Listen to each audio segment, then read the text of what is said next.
Enw i Ruth Crump a dwi'n ysgrifenyddes clwb pêl-droed y Bala. Dwi wedi bod hefo'r clwb ers blynyddoedd, ond yn ysgrifenyddes ers 10 mlynedd. Dwi'n jyst mynd i fynd am dro. O gynnu nhw neb i redeg y lle, a Nigel er i ddweud, lle ni'n gadael i'r clwb pêl-droed y Bala farw allan. A'i heibio wan i weld Colin, i weld os di'r tîm yn barod gynnu fo. Dwi eisiau mynd i weld yr fforddwyr pan maen nhw'n cyrraedd, dwi eisiau gweld yr farnwr, a jyst wneud siŵr bod pawb yn iawn. I know I'm sweet enough, but I think I just top it up. Dwi wrth y modd efo'r chwaraewyr yn siarad efo nhw. Weithiau dwi'n teimlo fel bod fi'n fam i'r rhai yn nhw. Keep it nice and warm in there. Very warm today. Dwi wedi cael tîm y seintiau newydd, a mae hwnnw fewn yn barod. Rhaid i fi wan cael tîm Bala, a mae gan bod Colin mewn cyfarfod, dwi'n rhedeg pyn bach ar ei hôl i heddiw. Tic-toc. Gwenllian ydw i, a dwi'n swyddog wasg ar gyfer clwb pêl-droed y Bala. Dwi wedi bod yn ynglwm efo'r clwb ers fi fod yn 11 oed.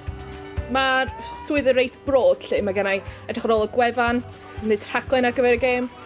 Yn ystod gêm, rhedeg y cyfryngau cymdeithasol y clwb, tynnu lluniau os gallai a updateio'r gwefan ar ôl y gêm. Pan o'n i yn ysgol uwchradd, o'n i'n wneud yn lefel A, ac nes i ddim wneud yn bril yn aroliadau jyst pwysau gwaith, a dyn ges i'n social anxiety ar ôl hynny. Oedd hi'n amser reit anodd, ond oedd y clwb at i'n gilydd helpu fi allan, definitely rhoid ffocws i fi i wella sydd wedi bod yn bril.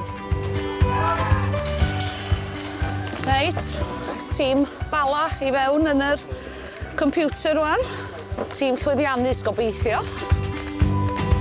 Mae'r tîm yn mynd i ddod allan a dwi'n barod i ymlacio a gobeithio mwynhau y gêm. Be ddigwyddodd?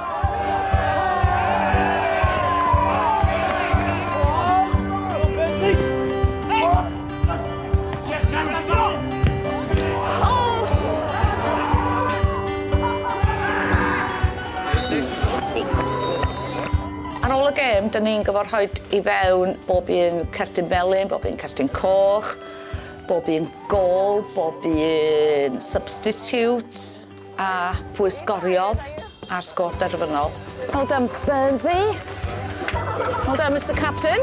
Mae pob efo'i teulu yn involve. Os di'r gŵr yn dod, mae'r graig yn dod. Os di'r plant yn dod, mae'r rhieni'n dod hefyd. Mae pawb sy'n dod yma yn dod yn darn o'r teulu. Dwi wedi bod yn dod i fan hyn ers blynyddoedd a fyddai'n dal i ddod yma a dwi'n yn gwybod pryd fyddai'n stopio dod yma. Mae'n mor agos i'n nghalon i.